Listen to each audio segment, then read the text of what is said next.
ये आपको क्वेश्चन दे रखा है, minimize z is equals to x1 plus x2 और 2x1 plus x2 is more than equals to 4, x1 plus 7x2 is more than equals to 7।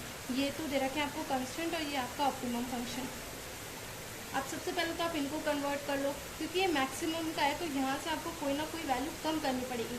तो यहाँ पे 2x1 प्लस x2, इसमें से आप जो वैल्यू कम करोगे वो क्या था, स्लेक वेरिएबल आपने एक कम कर दिया। यहाँ पे x1 प्लस 7x2, यहाँ से भी आपने एक स्लेक वेरिएबल कम कर दिया। पर हमें क्या होता है, बेसिस वेरिएबल लिखना होता है। बेसिस वेरिएबल के लिए हमें आइडेंटिटी मैट्रिक्स चाहिए होती है, तो हमें कोफिशिएंट चाहिए -1 की जगह +1, लेकिन यहाँ पे हमको +1 मिल नहीं रहा है, तो इसलिए +1 के लिए हम यहाँ पे एक और वेरिएबल को ऐड कर देते हैं a1, और इसमें एक ऐड कर देते हैं a2। ये दोनों आर्टिफिशियल वेरिएबल्स हैं, और ये इक्वल टू 4 हो गया, ये इक्वल टू 7 हो गया। इससे हमको मिल जाती है आइडेंटिटी मैट्रिक्स। अब सबसे पहले सिंप्लेक्स टेबल, शॉर्ट में लिख रही हूँ, सिंप्लेक्स टेबल 1 बनाते हैं। तो सबसे पहले कंट्रीब्यूशन, फिर बेसिस वेरिएबल, फिर क्वांटिटी, फिर x1, x2, s1, s2, a1 और a2, देन लास्ट में रेशो।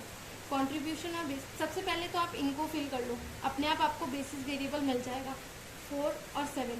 यहाँ पे cj, हाँ सबसे पहले तो ये इसको करो, मिनिमम z है तो ये कन्वर्ट करना पड़ेगा आपको मैक्सिमम z के अंदर, तो ये हो जाएगा -x1 -x2। अब इन सब का एडजस्टमेंट भी आपको इसमें करना पड़ेगा, तो 0s1 plus 0s2 minus a का कोफिशिएंट रखते हैं अपन -1 -m(a2)।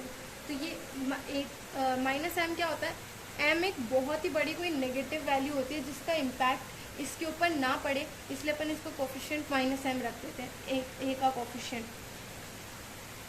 अब देखो 4 और 7 तो लिख लिया, cj में इनकी जो ऑप्टिमम फंक्शन के अंदर जो वैल्यूज है वो लिखो, -1 -1 0 0 -m और -m। यहाँ पे देखो 4 और m वाली वैल्यूज को फिल करो, 2 1 -1 0 1 0। सेकेंड वाले का क्या आएगा, 4 7, फिर 1 7 0 -1 0 1। अब यहाँ पे देखो 1 0 0 1 ये अपन की अपनी बन गई आइडेंटिटी मैट्रिक्स। तो जिससे अपन को आइडेंटिटी मैट्रिक्स मिलती है वही अपने क्या बन जाता है, बेसिस वेरिएबल। तो a1 इसके अंदर तो हो गया a1 और इसके अंदर हो गया a2। अब इन दोनों का कॉन्ट्रीब्यूशन ऑप्टिमम फंक्शन के अंदर कितना है वो लिखना होता है, तो ये -m, ठीक है। अब नेक्स्ट आपको zj कैलकुलेट करना होता है, तो zj कितना आएगा, -m और -m से मल्टीप्लाई करोगे तो ये हो गया 3m माइनस का, ये हो गया माइनस का 8m, फिर हो गया m, ये हो गया m और ये हो गया -m और -m।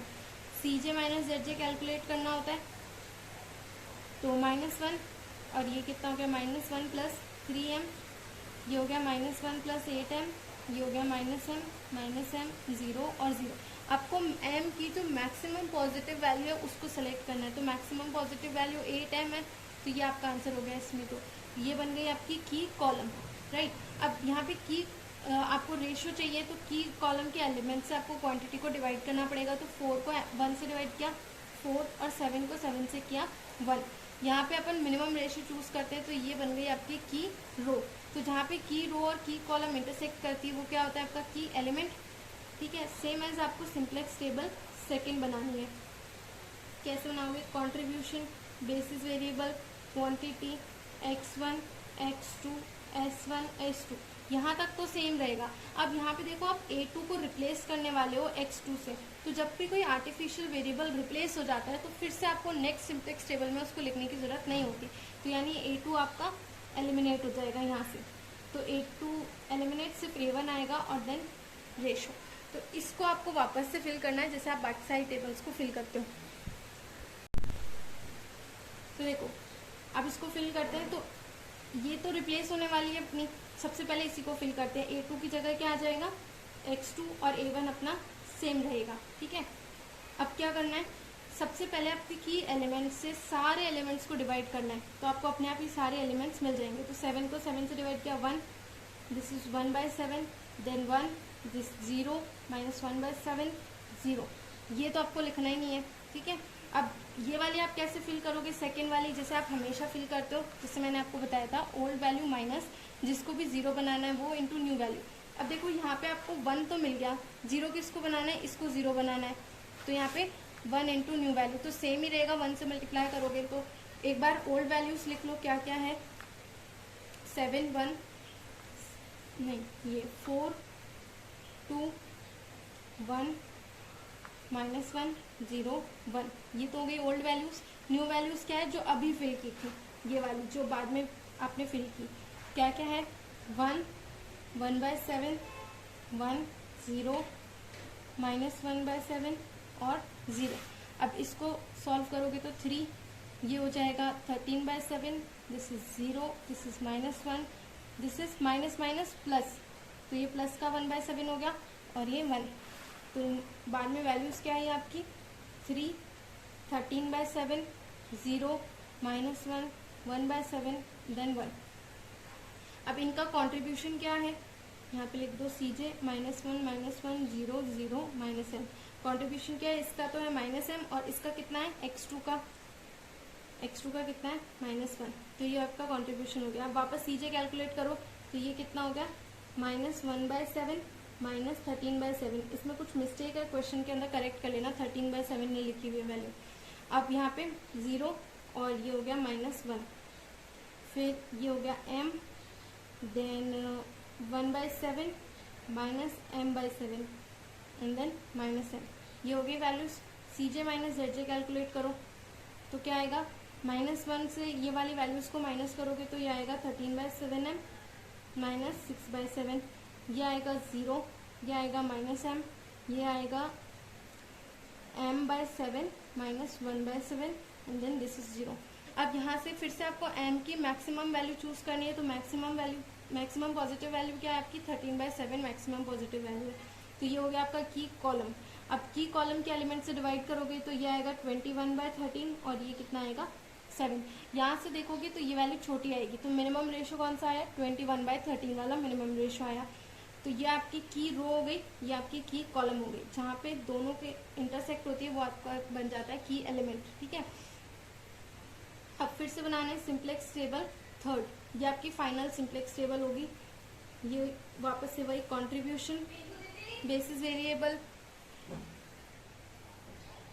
वेरिएबल देन क्वांटिटी, फिर x1 x2 s1 और s2। अभी भी सेम जैसे अपन ने पहले जब a2 को रिप्लेस किया था तो नेक्स्ट टेबल में a2 नहीं लिखा था, वैसे इस बार जब हम a1 को रिप्लेस करने वाले हैं, किससे रिप्लेस, x1 से रिप्लेस करने वाले हैं, तो यहाँ पे आपको ये a1 वाली कॉलम लिखने की जरूरत नहीं है, तो a1 भी रिप्लेस हो गया, a2 भी रिप्लेस हो गया, दोनों आर्टिफिशियल वेरिएबल यहाँ से हट गए। तो अब बच्चा रेशो।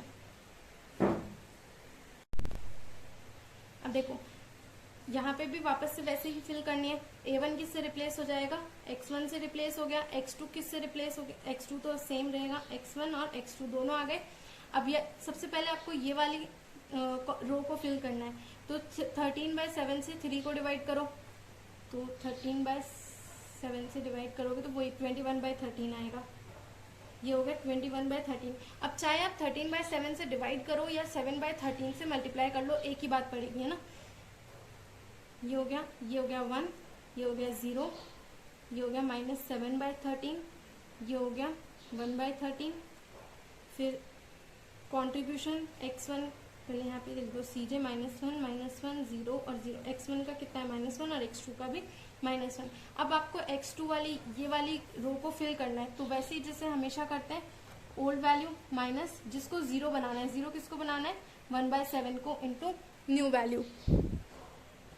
अब देखो ओल्ड वैल्यू क्या क्या है अपने पास, 1 1/7 1 0 और -1/7। अब इंटू -1/7 -1/7 -1 -1/7 इंटू न्यू वैल्यू करना है आपको।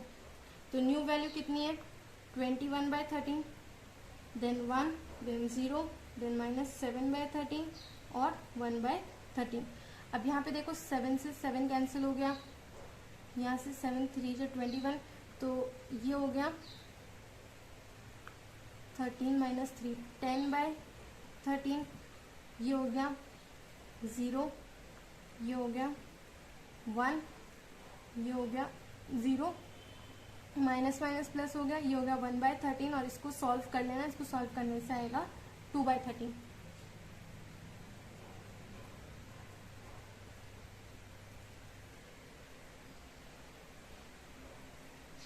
माइनस का 2/13। अब देखो वैल्यूज क्या क्या है, 10/13, देन 0, 1, 1/13 और 2/13, माइनस का 2/13, ये सारी वैल्यूज आ गई। अब वापस से जेड जी कैलकुलेट करो तो जेड जी क्या आएगा आपकी बार, -1, ये हो गया 7 माइनस 1, 6/13 और ये हो जाएगा 1/13। ठीक है, अब सी जे माइनस जेड जे कैलकुलेट करो तो वो क्या आएगा, 0, 0, -6/13 और ये हो जाएगा -1/13। अब क्योंकि सारी वैल्यूज 0 और नेगेटिव हो चुकी है तो आपको इसको फर्दर सॉल्व करने की कोई ज़रूरत नहीं है। यहाँ से आपको क्वांटिटीज मिल जाएगी। x1 कितना हो गया 21/13 और x2 की वैल्यू आ गई 10/13। इसको जब आप अपने ऑप्टिमम फंक्शन के अंदर वैल्यू को पुट करोगे तो आपकी z की वैल्यू आ जाएगी 31/13। इस तरीके से आपको सारे क्वेश्चंस को सॉल्व करना है। आर्टिफिशियल वेरिएबल है तो एक वेरिएबल से एक वेरिएबल आपको माइनस करना पड़ेगा और आइडेंटिटी मैट्रिक्स की जरूरत होती है, इसलिए आपको एक वेरिएबल और ऐड करना पड़ेगा जिसको हम आर्टिफिशियल वेरिएबल कहते हैं, उससे आपको आइडेंटिटी मैट्रिक्स मिल जाती है।